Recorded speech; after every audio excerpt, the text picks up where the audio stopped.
I always saw my mom with red eyes almost every after cooking. How she used to do it is the traditional way. Because, as I said, from a humble background, that means we do not have the resources to have what the rich people have. That means cooking on electricity, using the LPG or the gas, that kind of thing. So we relied so much on the traditional way of cooking.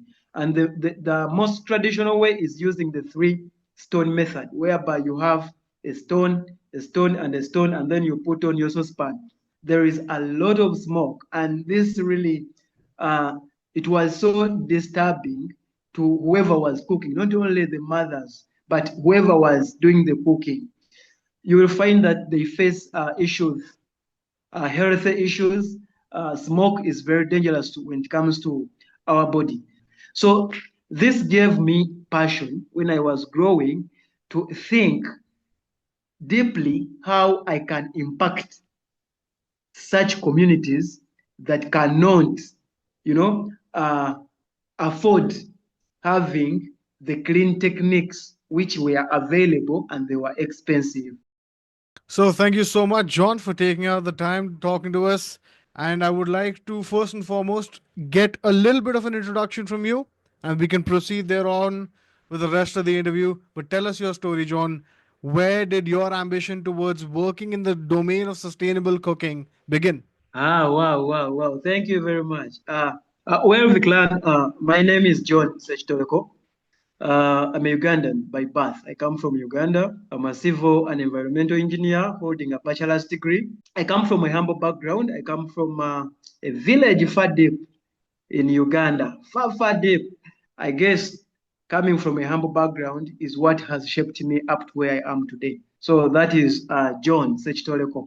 So the domain of sustainability has a lot Yeah. of various facets, right? We can talk about sustainable energy. We can talk about providing clean drinking water to the rest of the world in various capacities. People talk about desalination processes when it comes to sustainability as well. But you, on the other hand, have taken a very different approach when it comes to the domain of sustainable cooking. Please do tell us a little more about that. Something that really touched me was uh, how our parents, or how my mom used to prepare food for us, the seven siblings. How she used to do it is the traditional way because we did not have the resources to have what the rich people have. That means cooking on electricity, using the LPG or the gas. And the most traditional way is using the three stone method, whereby you have a stone, and a stone, and then you put on your saucepan. So you find that within the kitchen, there is a lot of smoke. And this really, uh, it was so disturbing to whoever was cooking, not only the mothers, but whoever was doing the cooking. You will find that they face issues, health issues. Smoke is very dangerous when it comes to our body. So you find that I always saw my mom with red eyes almost every after cooking.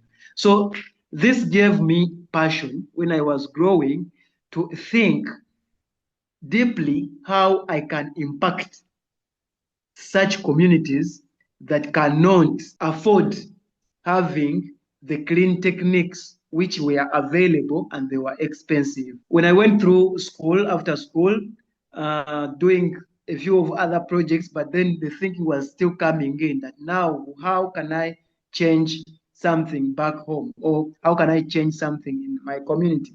So this is how the solar aided cook stove came in as a clean cooking technique now for the underserved community. When it comes to clean cooking, because we are still using charcoal, we cannot do it with charcoal, but at least we are at a level of eliminating charcoal by 85%.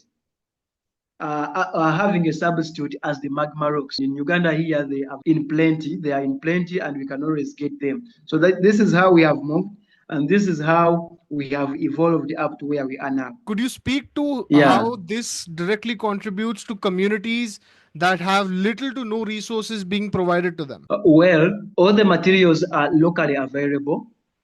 apart from, because this, I call it a solar aided cook stove. That means it has uh, that clean energy of the solar. And why we have the solar is because the stones that are replacing the charcoal, they need to keep, they need to keep burning. And then for them to keep burning, there must be something that is driving them to keep red hot or to keep cooking. Because we do not expect to add more charcoal when the charcoal that we put, the 15% that we put at the beginning of cooking, elapses, or when it's over.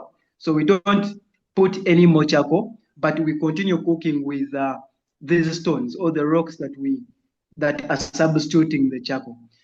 So the use of the solar, for it, it's not locally, of course, available, but in the shops everywhere, solar is now everywhere. So why we need the solar is the design is having a fan. And of course, when you have a fan, then you bring in the electric bit. And the electric bit now is the solar bit. The solar bit comes with a battery and also a regulator. So the main function of the solar on these stoves is to run the fans so that these fans can blow air for the stones to keep cooking, to keep burning. Away from the solar, the rest of the materials are locally available. The fire bricks are locally available. The globe, which is the ash from the fire bricks, are locally available. Everything that we use is locally available, and it can be found on market at, not at a very expensive price, which makes these stoves something that we can rely on even in the underserved communities, even in the richer communities. Because when you look at them, they are very smart. For the richer communities, they want something which is very smart.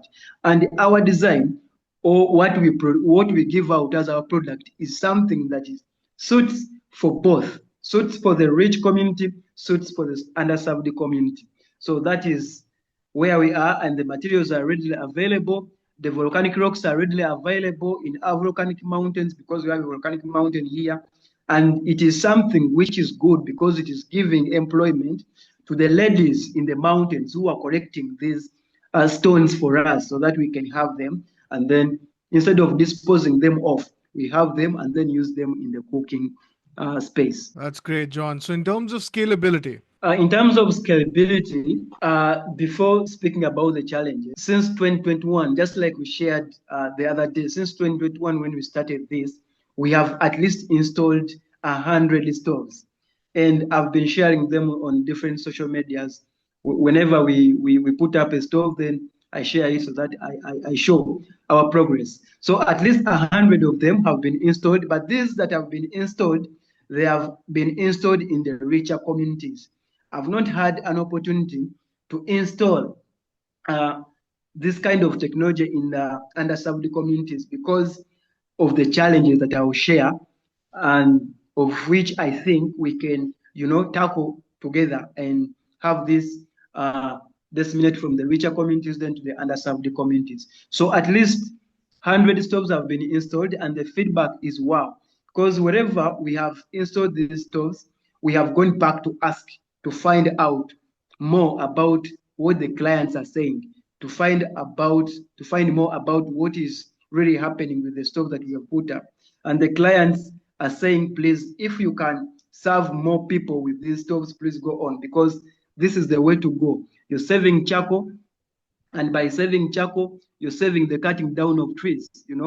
Each tree that you save, you're saving the environment. So if we can save the environment by saving the cutting down of trees, that is a plus to us. We can make our clients save. For example, a family can use a sack of charcoal a month, when using the traditional way, the traditional charcoal stoves.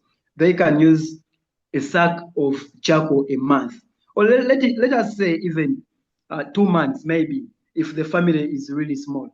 But you find that a family that was using a sack of charcoal in a month is now using just a quarter of a sack in the same month, and using just little stones. And these little stones are way cheaper because you only need little of them to take you through a month. Since these stones only dissolve, and you can cook with the same stone that you started with cooking for almost a week, because you cook with them until they dissolve away. You don't dispose them off before they dissolve away. So you need less stones, and then still you need less charcoal. That means you're saving the environment, you're keeping our planet. The climate change perspective now comes in, because this is now where the world is driving us to. So having such projects and hearing that feedback from the clients or from the customers or from the communities where we have installed them, it is a plus, and it shows us that by scaling these stoves more to the communities, be it the richer communities, be it the underserved communities, we shall be doing a great job to the planet to keep it safe for us to thrive. From what I've gathered so far, your core objective is Mm, to ensure that you not only provide a sustainable cooking efforts to the upper echelon of society who can afford it, but also to those that yeah, might need it most. But a very yeah. prominent issue that we've come across when it comes to sustainable cooking efforts and even on the ground efforts that we've managed to organize here in India is the fact that sustainable cooking is something that is extremely difficult to get across to the people that are on the lower end of the spectrum in terms of poverty. Now, people are so set in their traditional ways of using wood, using charcoal, as you mentioned, as a primary means of fuel. How do you think we can get the point across to these people in particular that hey, even if you want to go for a miniaturized version of the technology that you're providing, for instance, let's stick to Uganda for now, right? We have villages wherein perhaps the huts in villages are extremely small and they don't need a three stove top setup. Perhaps they want just one stove top setup. How do you convince these families that as opposed to risking their lives by consuming so much of charcoal in enclosed spaces, exposing themselves to dangerous amounts of smoke and various chemicals in the process to set the charcoal aflame as well? How do you think that the right amount of information can be pushed to this last mile? Yes, we understand that our people in communities, for example, just like you talked about culture, people have beliefs that they believe in. People have cooked on this three stone method for very many years, and they don't think there is any other solution that can come up. So people have that rigidity within them, and it is normal. It is a natural way. It is a natural thing that there is something we know and we think it is the right thing that we should always go by. But then the world has shifted. The world has shifted, and our main task now is to check the mindset of our people from all the communities across. Check the mindset. How do we check the mindset? Now, spread the positivity of transitioning from one stage or from one technology to another. If we can have that kind of mindset change within our masses, by piloting such projects in those communities, going down in the community, put up a stove. But this now happens collaboratively with the other stakeholders. People come up on board and be like, no, let's go in such and such a community, pilot a project, pilot these stoves, teach people how these are very instrumental in their lives, teach people how this can be used, teach them the major importances. Actually, preach to them why we need a safe environment, why we need a clean cooking environment.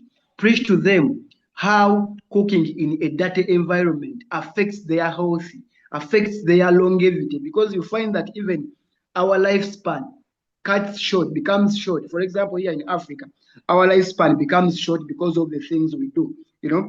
Because we cook in dirty places, because we eat dirty food, you find that we die faster than the other people across the world. So by putting this message across and emphasizing it to our communities, emphasizing it to the people, teaching more people, because we have a saying that each one teach one. If each one can teach one about these these technologies that are coming up, not only these solar aided cook stoves, any other technology that is coming up and it is beneficial to us, and it is beneficial to the environment. It is beneficial to mitigating climate change, this crisis that we are having, that it is adaptable.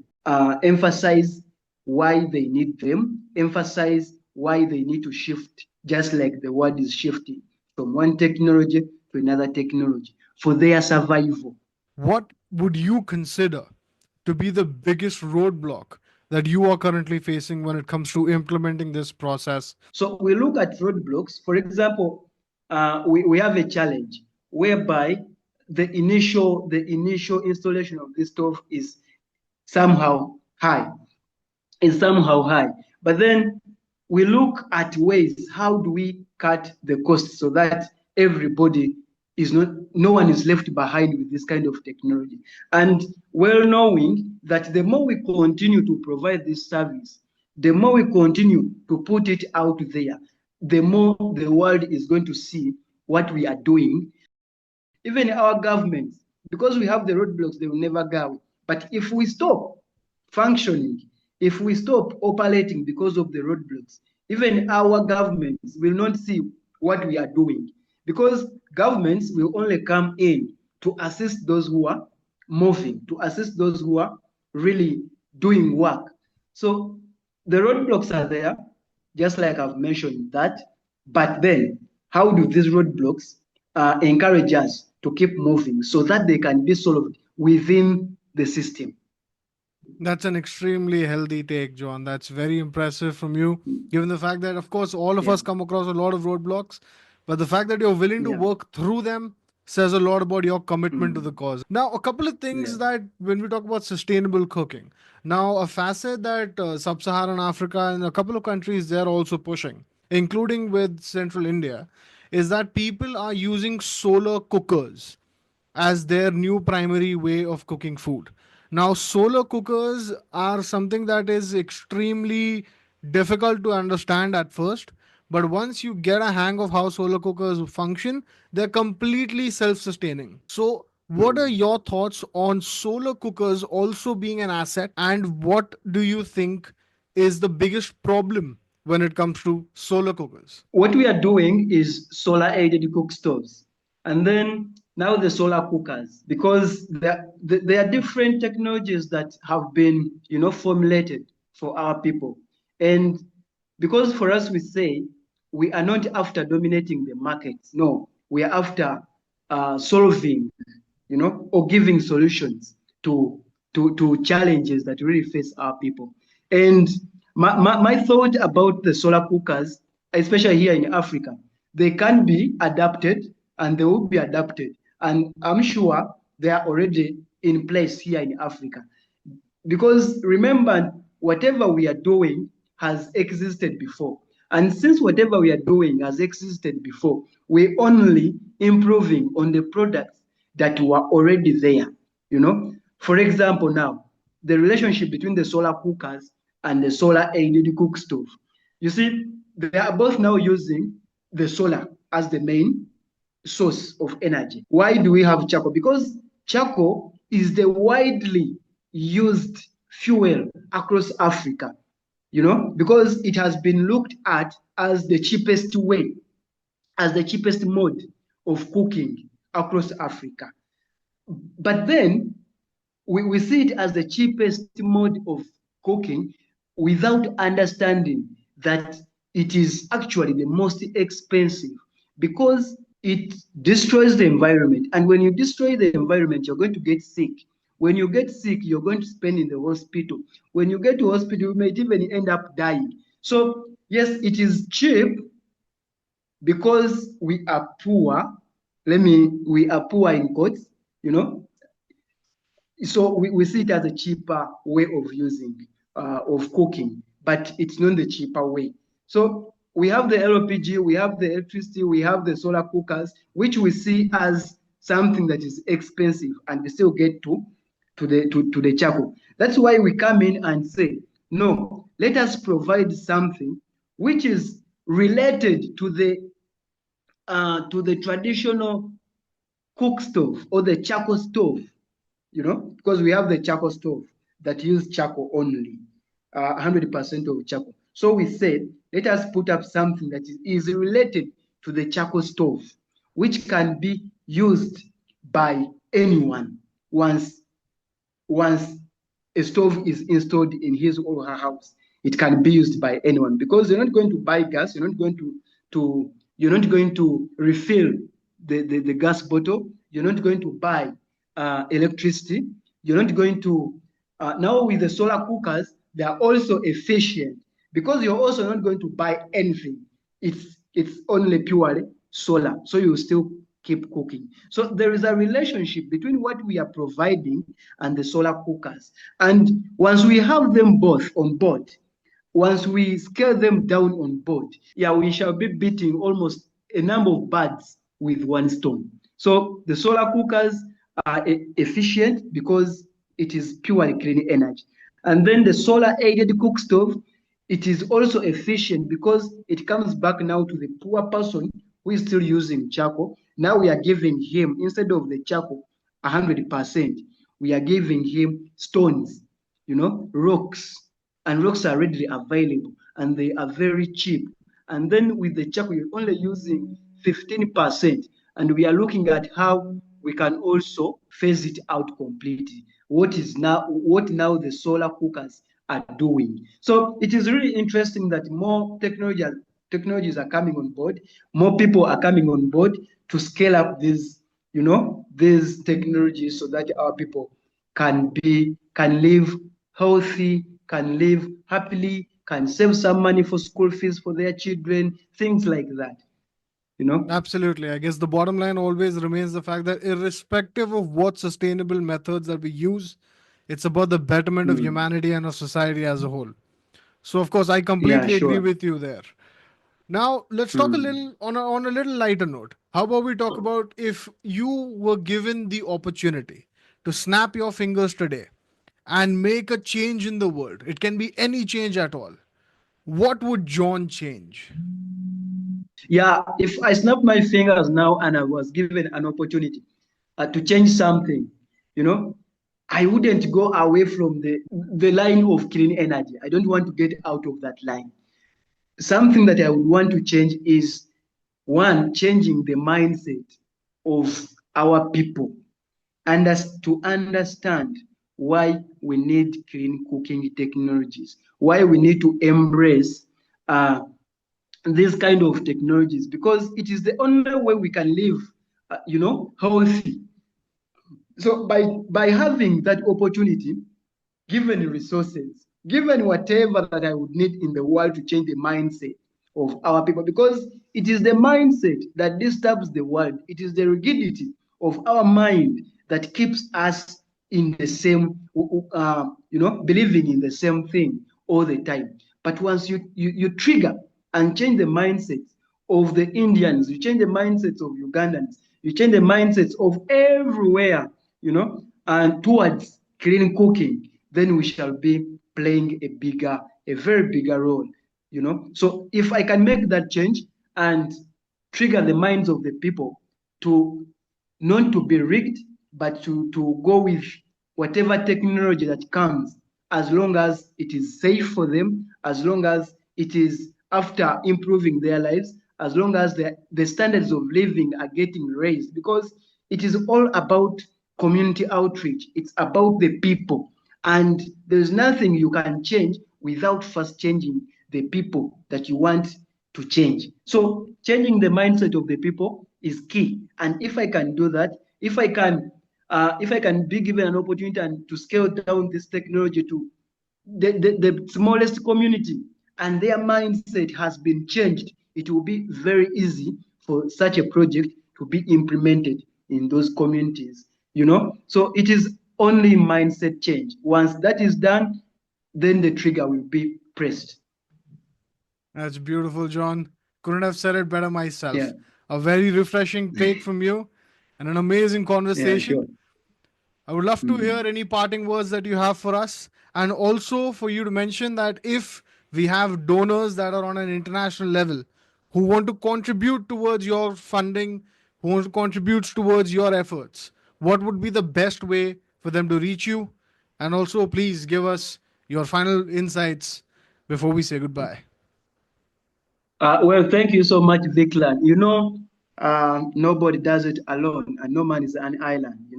So we really need each other. And out there in the world, if there is someone who is passionate about, you know, such kind of projects, the clean cooking technologies that we are championing, you can always, join us. You can always come on board. You can always find a way of making this a reality to even those who have not really managed to benefit from them as per now. So it will be really so inspiring to see that people come on board, people join us. We now have a company, Megcom EcoBuild International, where everything that really comes in, it's managed in a very correct way, and always feedback and accountability, because it's about accountability. If you cannot give back accountability, if people come in to take part and collaborate with you and did not give back the accountability, it may not be proper. So we have Megicom EcoBuild International. We are really trying to find ways of scaling these kind of projects down.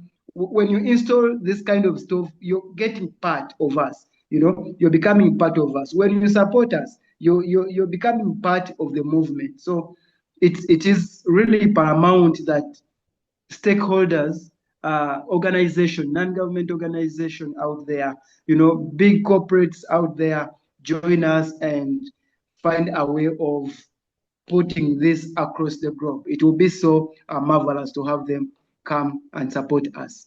So we are on different platforms. So far, we're on LinkedIn, Megcom EcoBuild International, or you can even follow me personally, search Toleko John Lee on LinkedIn, or you can follow me on Facebook, search Toleko John Lee or Megcom Engineering Pty. You can follow us on Twitter. We are available. So we are on different social platforms, and yet we are yet to launch our website in the near future, and it will be so important, so that we are everywhere and people can see that we really need this kind of projects, this kind of initiatives. And we do not say that it's only us who are doing that. Support everybody who is doing the same. Push them, encourage them, so that we can have this movement all together. That's wonderful, John. We'll be linking all of John's social media campaigns down in the description as well as in the footnotes of this episode. If you're interested to find John, if you're interested to contact MedCom in any way, shape, or form, please do the needful. We need to really push efforts to make sure sustainability takes off.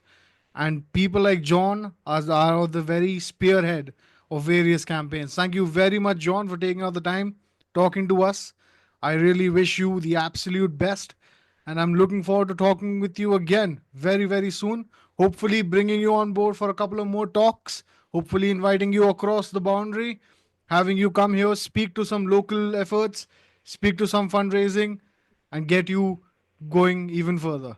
Thank you very much, John, for your time. Have a wonderful rest of your day. Thank you very much, Viklan. Thank you for hosting us. Thank you for giving us the space so that we can, exercise this kind of freedom of speaking across the globe, so that people can understand what exactly we are trying to do as the young people of Africa. It's really important that you're hosting this program, and big up to yourself, big up to all the people who are in the clean energy, big up to all the young people out there who are seeking any kind of change. But remember that whenever you're seeking for change, please be the change that you want to see. That is what I can tell you, Mr. Viklan. Have a peaceful week. Absolutely. Thank you so much, John. Take care. Bye bye.